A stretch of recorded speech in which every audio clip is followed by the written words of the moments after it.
Olá, boa noite. Boa noite. Roma acolhe mais um momento especial do ano jubilar. O Jubileu das Famílias reúne cerca de 60 mil participantes, entre crianças, avós e idosos. Diocese de Crato anuncia encerramento da primeira fase de beatificação de Padre Cícero. IBGE divulga dados inéditos do censo 2022 sobre o transtorno do espectro autista no Brasil. Pastoral da Inclusão engaja fiéis para tornar atividades mais acessíveis para pessoas autistas e com deficiência. Aumento no número de fumantes alerta autoridades brasileiras. Começa daqui a pouco na Canção Nova o acampamento Fé e Milagres.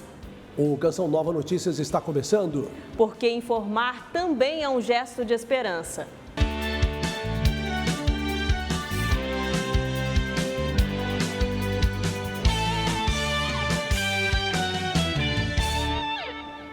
Roma está recebendo mais um grande evento do Ano Santo, o Jubileu das Famílias, que também reúne crianças, avós e idosos. No primeiro dia de peregrinação, milhares de fiéis movimentam a Cidade Eterna em um encontro marcado pela fé e pela comunhão entre gerações. Veja na reportagem de Danúbia Gleiser e Leonardo Vieira. Dos bebês de colo aos avós, a experiência de passar pela Porta Santa no evento jubilar passa a ser vivida por famílias, crianças e idosos. A movimentação foi intensa no trajeto até a Basílica Papal. O tamanho da fila para pegar a cruz jubilar e seguir em peregrinação impressiona. De acordo com os organizadores, são esperados mais de 60 mil fiéis para este jubileu. Os participantes vêm de 120 países e representam todos os continentes. Portugal e Brasil estão presentes. Nossa equipe encontrou o grupo de brasileiros que concluiu a peregrinação pela Itália participando deste jubileu. Uma grande bênção aqui para nós viver todo este caminhar, lucrando as indulgências plenárias e vivenciando com todo este povo da paróquia e outros lugares também, esta grande graça que a nossa Mãe Igreja nos dá. Um grande momento de fé, porque é a pregação das famílias. Trago o meu grupo de casais e isso funciona também como uma fortaleza para o próprio grupo e para um encontro mais no interior e profundo com a própria igreja. Na programação do evento, os diálogos com a cidade são encontros culturais, artísticos e espirituais em várias partes de Roma. No sábado será realizada a Festa da Família e uma vigília de oração. Existe uma instituição que é fortemente atacada hoje na sociedade, as famílias. Por isso, trazer elas aqui em São Pedro como peregrinos dá esperança, porque eles são o futuro da sociedade, deles virão os filhos que levarão a sociedade adiante. Então, que eles sejam no coração da igreja, para que no coração deles seja o próprio Cristo. Aqui encontramos este grupo de amigas. Elas celebram 25 anos de fraternidade participando do jubileu. Resolvemos comemorar isso aqui em Roma, passando pela Porta Santa. Estamos muito emocionados. E no encerramento, no domingo, o Papa Leão XIV vai presidir a missa na Praça São Pedro. A celebração eucarística terá a participação de milhares de crianças e famílias de todo o mundo. Como parte das celebrações do Jubileu 2025, a Arquidiocese de Fortaleza promoveu hoje o Jubileu dos Comunicadores. O encontro reuniu agentes da Pastoral da Comunicação, profissionais da mídia e influenciadores católicos em torno da missão de evangelizar por meio da comunicação. O arcebispo Dom Gregório Paixão destacou os passos da igreja nesse tempo jubilar. A vivência do jubileu, tanto para a igreja como para as igrejas particulares, como a Igreja Arquidiocesana de Fortaleza, tem sido motivo de revigoramento. Afinal de contas, não existe nada mais profundo e mais belo do que nós vivermos a esperança, que é Jesus Cristo, e ao mesmo tempo aquela esperança que trazemos no coração de um mundo novo, um mundo sem guerras e um mundo também sem aquelas guerras que nós trazemos no coração. É fundamental vencer esse clima de pessimismo, essa tristeza que invade não poucas vezes o nosso coração por tantas informações que temos e também por escolhas que fazemos. É fundamental começar tudo outra vez, acreditando no projeto de Deus, sabendo que o Espírito Santo encontrou morada, mansão, casa, habitação em nós. Nós somos o templo onde habita o Espírito Santo. E um templo onde o Espírito habita não pode ser senão um templo de esperança. O primeiro santuário mariano do Rio Grande do Sul, na Diocese de Caxias do Sul, acaba de ser restaurado. Depois de 110 anos de história e 2 anos de obras, o Santuário de Nossa Senhora do Rosário de Pompeia será reinaugurado neste sábado com bênção e celebração. Em 8 de maio de 1899, aconteceu a cerimônia de bênção e lançamento da pedra fundamental da atual igreja Santuário de Nossa Senhora do Rosário de Pompeia, de Pinto Bandeira. Da pedra inicial até a inauguração do novo templo, foram 3 anos de intensos e ininterruptos trabalhos, conforme os registros, com a efetiva participação de toda a comunidade. Foi feito com mão própria, mas também naquela época não tinham recursos. Então fabricava os tijolos lá longe e fazia fileira, passava um por outro, até chegar aqui. A inauguração aconteceu em 7 de maio de 1902. E neste dia foram celebradas missas que receberam um público, uma assembleia de mais ou menos 6.000 pessoas. O padre Luiz Segali atuou como cura da comunidade até o ano de 1915, ano que marcou a presença dos missionários da Congregação da Paixão de Jesus Cristo, os padres passionistas. A deterioração do próprio templo, do próprio espaço físico, da própria construção, então se lançou e se pensou na possibilidade de fazer um restauro, uma revitalização da igreja. Depois de minuciosas pesquisas fotográficas e do levantamento de informações necessárias, em 23 de outubro de 2023, iniciaram as obras. Os trabalhos de pintura foram guiados na linha da preservação dos originais, tanto nas cores como nas formas. Então essas lindas pinturas originais, muitas foram encobertas por 1, 2, até 3 camadas de tintas. Nós nos baseamos em fotografias. Nós tivemos que reconstituir esse restauro, praticamente pesquisando tudo. Agora, depois de 110 anos de sua elevação como santuário dedicado a Nossa Senhora do Rosário de Pompeia e após quase 2 anos de intensos trabalhos, o primeiro santuário mariano do Rio Grande do Sul tem sua cerimônia de bênção e inauguração das obras de restauro no dia 31 de maio de 2025. Não, tá bonito, hein?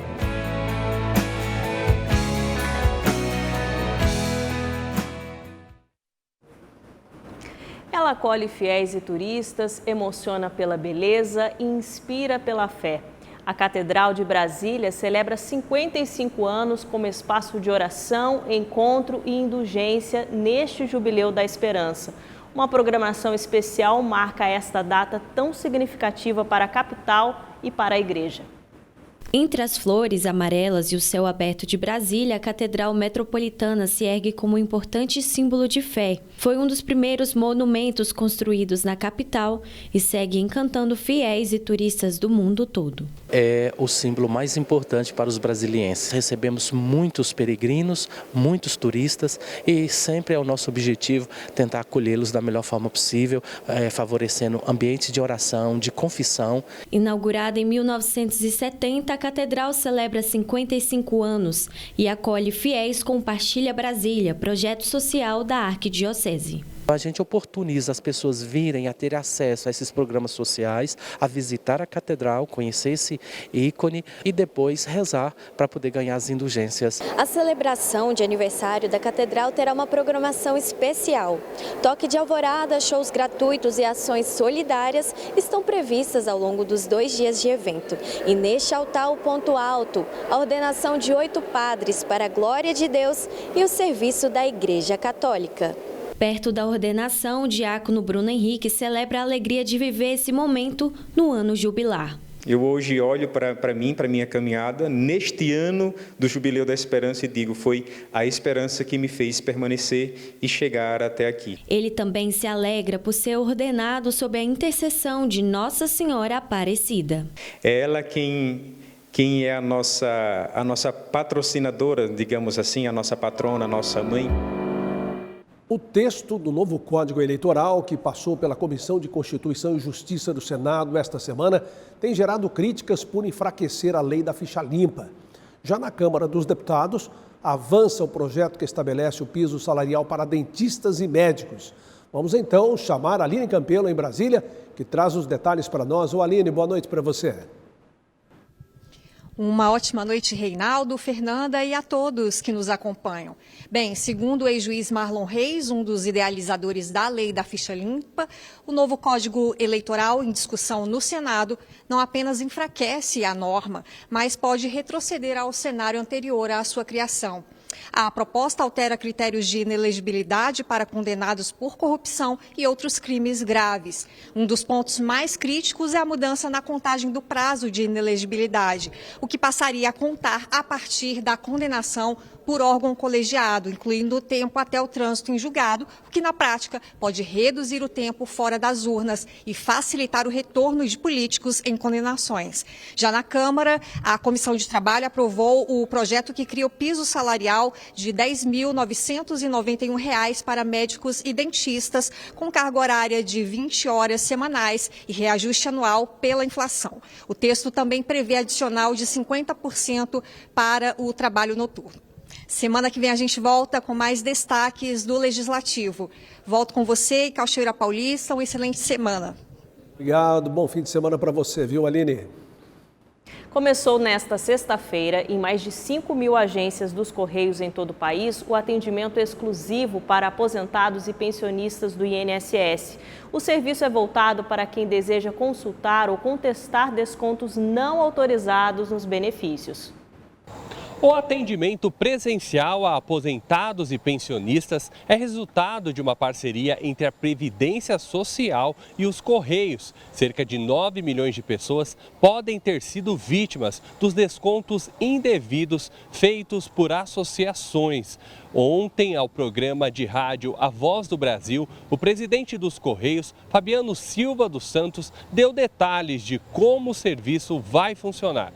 Pelo número de agências que nós temos hoje, 5.033, é um número alto, e elas atenderão a 80% dos municípios do país. Eu participei desse treinamento para conversar com os nossos atendentes e deixar muito claro que o ambiente nos Correios é um ambiente de acolhimento, é um ambiente em que os aposentados vão ter todo o tratamento necessário, vão ter uma fila prioritária, e se tiver uma formação de fila, eles vão ter uma senha para ter tranquilidade, e depois ele pode retornar após 15 dias, para ter o resultado da sua consulta. Então, ele chega na volta, ele vai ter o resultado se foi deferido ou se não foi deferido, e aí ele pode novamente contestar eventual decisão que tenha sido negativa. A relação das agências dos Correios, que estão oferecendo atendimento a aposentados e pensionistas, está no site www.correios.com.br. O suporte virtual continua pelo aplicativo Meu INSS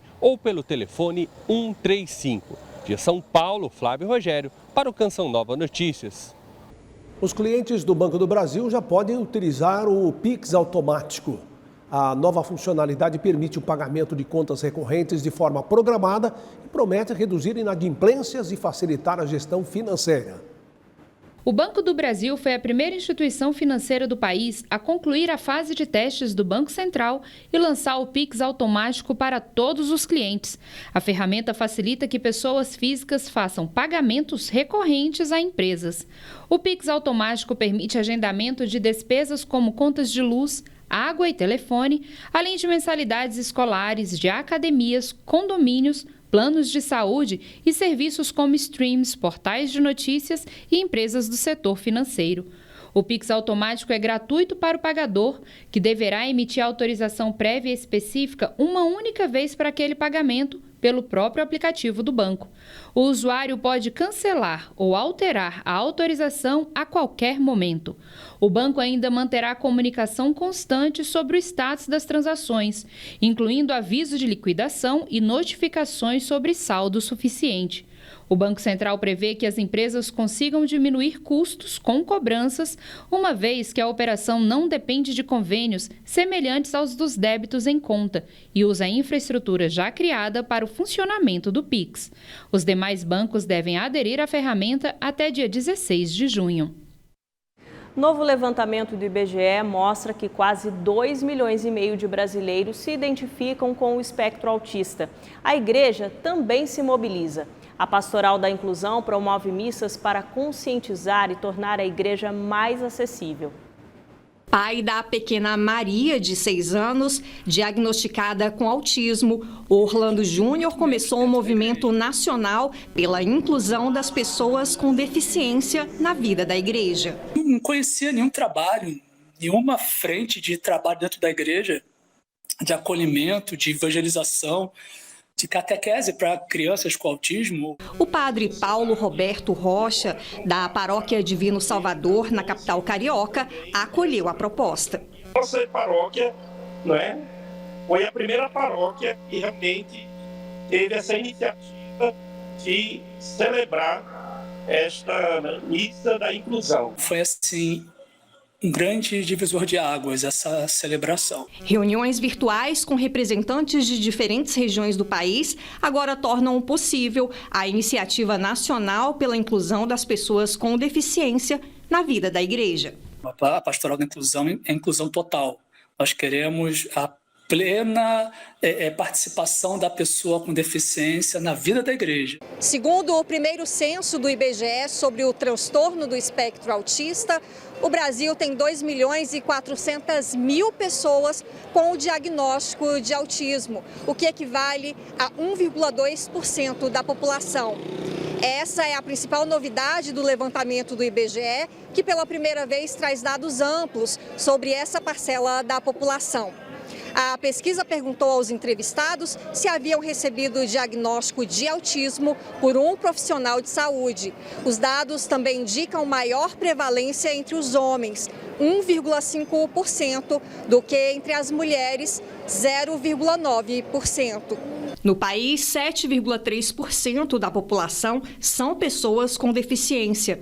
Uma lei institui a Política Nacional de Proteção dos Direitos da Pessoa com transtorno do espectro autista no Brasil. A Lei 12.764 de 2012, que ela traz o Plano Nacional e também coloca as pessoas com transtorno de espectro autista como pessoas com deficiência. Com dados e mais informações, a esperança prática da Pastoral da Inclusão é de alcançar a todos.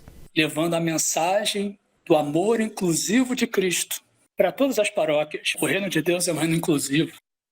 Um vício que parecia em queda volta a preocupar. O Brasil registrou um aumento de 25% no número de fumantes em apenas um ano, segundo o Ministério da Saúde. Infelizmente, né?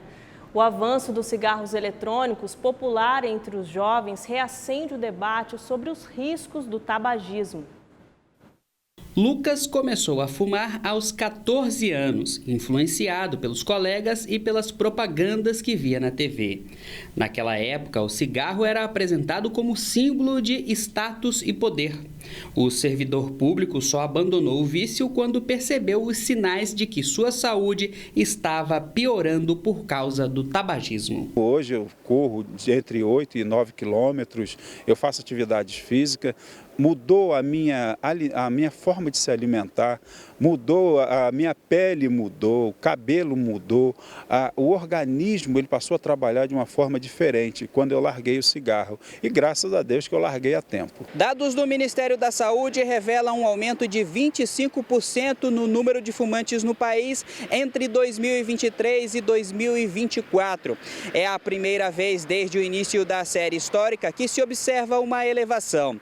O cigarro eletrônico é apontado como um dos responsáveis pelo crescimento, principalmente entre os jovens. Para combater esse avanço, o Ministério da Saúde lançou a campanha Deixa o Cigarro Pra Lá. A iniciativa quer alertar os jovens sobre os malefícios do tabaco e da nicotina. é urgente que a gente volte a intervir mais duramente sobre as ações que a gente já sabe que dão certo, e especialmente se comunicando com jovens. Mesmo proibido no Brasil, o cigarro eletrônico continua sendo amplamente comercializado. E o alerta é claro, ele pode ser ainda mais nocivo que o cigarro tradicional. Esses cigarros têm nicotina e causam dependência, e a gente fala até às vezes em dependência em uma população mais jovem, e a dependência à nicotina tem impactos cognitivos graves. Falando de pessoas que estão aí na vida profissional ativa, pode ter impacto no humor, na memória, e além disso, aquele líquido que tem no cigarro eletrônico também tem várias substâncias que são tóxicas. Quem já fumou por muito tempo e sentiu na pele os malefícios do cigarro, deixa um recado para os mais jovens. Não fumem, não vale a pena, isso é um grande desperdício na sua vida. O ar polar mantém as temperaturas baixas no sul do país e há possibilidade de geada. Este mapa mostra os locais de risco do fenômeno nos 3 estados. A maior parte da geada deve atingir as áreas serranas. Apesar do frio, o sol aparece ao longo do dia nas capitais e a temperatura continua amena. Mínima de 6 graus em Curitiba, 8 em Porto Alegre e mínima de 11 em Florianópolis. O amanhecer deve ser gelado também no sudeste e no centro-oeste. A diferença é que a infiltração marítima estimula a chuva rápida no Espírito Santo, enquanto o ar tende a ficar mais seco no interior do Brasil, com sol e calor à tarde. Os termômetros variam entre 16 e 26 graus em Cuiabá. Dia abafado com possibilidade de chuva no litoral do Nordeste, enquanto também o ar fica mais seco no interior do Piauí, Maranhão e também no oeste da Bahia. Na região norte, tempo chuvoso na parte superior do mapa, nessa área mais escura, principalmente no Amazonas, Roraima e também no Amapá. Na terra da padroeira do Brasil, um encontro Unifé e Sabedoria. O 18º Congresso Mariológico reúne estudiosos, religiosos e devotos para refletir o papel de Maria na história e na missão da Igreja hoje. Um espaço de escuta, oração e aprofundamento mariano. Mistério, missão e significado. Marianos de todo o Brasil se reúnem para partilhar experiências e aprofundar os ensinamentos sobre a Mãe de Jesus. Uma busca por conhecimento que une fé, reflexão e devoção. Caminhar na companhia de Maria como Mãe da Esperança significa nos inspirar nela, nos inspirar no modo como ela se relacionou com Deus, se relacionou com seu Filho Jesus, para atuar. Estudiosos, sacerdotes, teólogos, religiosos e leigos buscam uma visão espiritual e teológica sobre Maria, modelo de esperança para os cristãos, inspiração para tempos de incerteza. E nós vamos só aprofundando esse conhecimento para, assim, repassar e sermos multiplicadores dessa esperança mariológica. A 18ª edição do Congresso Mariológico tem como tema Maria, Mulher da Esperança. A proposta oferece um aprofundamento sobre a dimensão humana de Maria, que enfrentou desafios com coragem e fé. Ela não é mais vista como aquela mulher que está distante da vida do povo. Ela é parte do povo de Deus. Ela coopera, ela caminha conosco e é modelo dessa igreja em saída. A alegria nossa é de ter um ser humano, que eu costumo dizer assim, que deu certo, que preencheu todo o sonho de Deus para um ser humano, né? Para dizer para nós, é possível também para você alcançar esse grau de plenitude de Deus dentro da sua vida. Deixa entrar o amor, deixa entrar o sim e a esperança será realizada. Da partilha nasce a missionariedade. Em pleno ano jubilar, a proposta é seguir levando adiante o exemplo de Maria, toda de Deus e nossa mãe, protetora da juventude, dos pobres e da igreja. Maria como esse sinal de esperança para nós que trabalhamos com jovens. E em meio aos jovens queremos ser esses sinais bonitos da presença de Deus. A devoção a Padre Cícero ganha um novo capítulo. Os fiéis estão na expectativa pela segunda fase do processo de beatificação do sacerdote. A Diocese de Crato, no Ceará, marcou para o dia 7 de junho o encerramento oficial da primeira etapa. O anúncio foi feito pelo reitor da Basílica de Nossa Senhora das Dores, em Juazeiro do Norte, Padre Cícero José, e pelo vice-postulador da causa de beatificação, Padre Wesley Barros.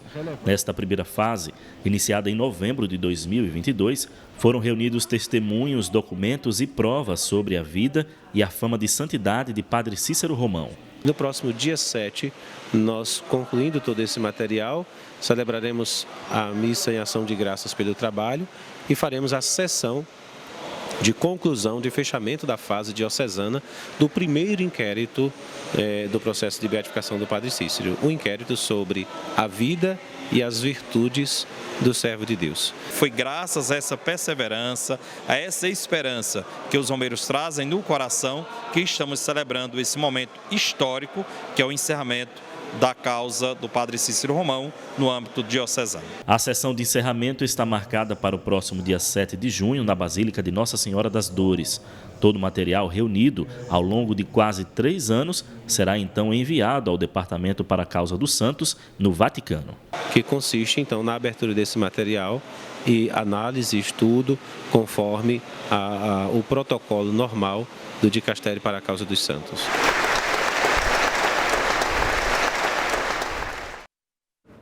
Começa esta noite na Canção Nova com a celebração da missa presidida por Frei Josué, o acampamento Fé e Milagres. O encontro contará com missionários e momentos de oração, louvor e cura espiritual. Quem tem os detalhes é a repórter Carla Zanon. A programação contará com a celebração da Santa Missa, a adoração ao Santíssimo e uma noite oracional. Para saber mais detalhes do evento, eu converso com a coordenadora da atividade, Thalita Oliveira. Thalita, obrigada pela sua participação aqui conosco, querida. Queria que você contasse pra gente como que vocês organizaram a atividade, quais serão as pessoas que marcarão presença durante o encontro. Olá, Carla. Com muito entusiasmo, e alegria que nós preparamos este acampamento, preparando a chácara para receber o povo de Deus que vem aqui para participar, nesse final de semana. Nós teremos a presença do Roberto Tanus, o Márcio Mendes também estará conosco e o Frei Josué, nos momentos de pregação, adoração que teremos também no sábado à noite. Qual que é a proposta da temática deste ano trabalhada, deste acampamento, que difere dos demais? Bom, com este acampamento nós temos o tema, Levanta-te e vai, tua fé te salvou, Lucas 17, 18, com a proposta mesmo de nós trabalharmos a fé, na obediência à fé, na plena confiança a Deus. Então, este acampamento tem essa proposta mesmo, de sabermos como está a nossa fé em Deus, Então, estaremos aí, neste final de semana, para que possamos viver nessa intimidade com Deus. Thalita, obrigada pela sua participação conosco. O acampamento, ele encerra, então, no domingo, com a celebração das 3 horas da tarde, celebrada pelo Frei Josué. Dá tempo de você vir participar. De Cachoeira Paulista, Carla Zanon, para o Canção Nova Notícias. A comunicação que nasce da verdade e se alimenta do amor tem o poder de cura. Ela reconstrói pontes, acalma os ruídos e resgata vínculos feridos. Quando escolhemos a escuta sincera e a palavra que edifica, nós deixamos de lado o combate e abraçamos o diálogo que transforma. Mais do que informar, comunicar é sim gerar esperança. Hoje é o último dia do mês, o último dia na campanha do projeto Dai-me Almas de maio. Dia útil. A Canção Nova conta com você. Doe pelo Pix, com a chave pix.doação@cançãonova.com. Obrigado por seu comprometimento. A igreja celebra hoje Santa Joana d'Arc, padroeira da França e símbolo de coragem e fé. No Brasil, uma paróquia com 70 anos de história no ABC Paulista mantém viva a devoção à jovem santa. Uma homenagem marcada por espiritualidade e memória. Santa Joana d'Arc nasceu em 1412, na França, e desde menina demonstrava profunda piedade. Aos 13 anos, começou a ter experiências místicas e a ouvir vozes de São Miguel Arcanjo, Santa Catarina de Alexandria e Santa Margarida de Antioquia. Essas revelações a impulsionaram a lutar pela libertação da França, que estava sob domínio inglês. Em 1430, foi capturada por aliados dos ingleses e acusada de feitiçaria. No ano seguinte, foi queimada viva aos 19 anos. Uma mulher que não desistiu da sua missão dentro de uma situação tão complexa política, né, da França. Ela conseguiu, de fato, cumprir a vontade de Deus, não é? E, com certeza, não foi aceita, né, exatamente devido à ideologia do momento, da história a qual ela viveu. Mesmo perseguida, não desistiu de realizar a sua missão, a vontade de Deus. Somente em 1920, quase 5 séculos depois de sua morte, a Igreja reconheceu a santidade de Joana d'Arc. Ela foi canonizada pelo Papa Bento XV e hoje é celebrada como padroeira da França. A importância de Santa Joana d'Arc é para o chamado e a missão de todas as pessoas. Muitas vezes no meio do caminho, às vezes quando começam as perseguições, a cruz, as pedras no caminho, não é? Os ventos contrários, nós somos tentados a deixar o nosso chamado, a nossa vocação de lado. Então ela vai nos ensinar a ir até o fim. Há 70 anos, essa paróquia dedicada a Santa Joana d'Arc foi instalada oficialmente aqui em Santo André, no ABC Paulista. Tudo começou antes, em 1946, com uma pequena capela que recebeu essa imagem vinda da França. O nome do bairro também faz referência à história da santa, Vila Vitória. É uma paróquia que vive nessa inspiração de Vitória, né, de Santa Joana d'Arc. Daniel participa das atividades da paróquia e é devoto de Santa Joana d'Arc. A grande história que eu tenho com Santa Joana d'Arc é em relação à minha família, né? Eu tenho certeza que pela intercessão dela, tanto os meus filhos, como minha casa, minha esposa, o meu casamento, vem cada dia sendo consolidado e abençoado por ela e com a intercessão dela.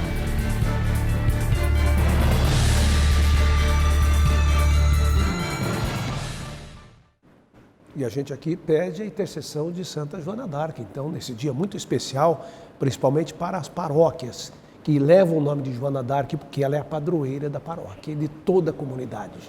Com certeza, isso mesmo. Olha, o Canção Nova Notícias fica por aqui, assista em instantes, daqui a pouco mesmo, a partir de 8 horas, a transmissão da Santa Missa, presidida por Frei Josué, que abre o acampamento Fé e Milagres. E nós encerramos a edição de hoje com uma homenagem a Santa Joana d'Arc. Fique agora com um trecho de mais uma canção do projeto Todos os Santos, da gravadora Canção Nova. A música, interpretada pela missionária Amanda Pinheiro, se chama Deus Me Fez Forte. Um ótimo fim de semana para você. Boa noite e aproveite o fim de semana com alegria, responsabilidade, esperança e fé. Paz para você.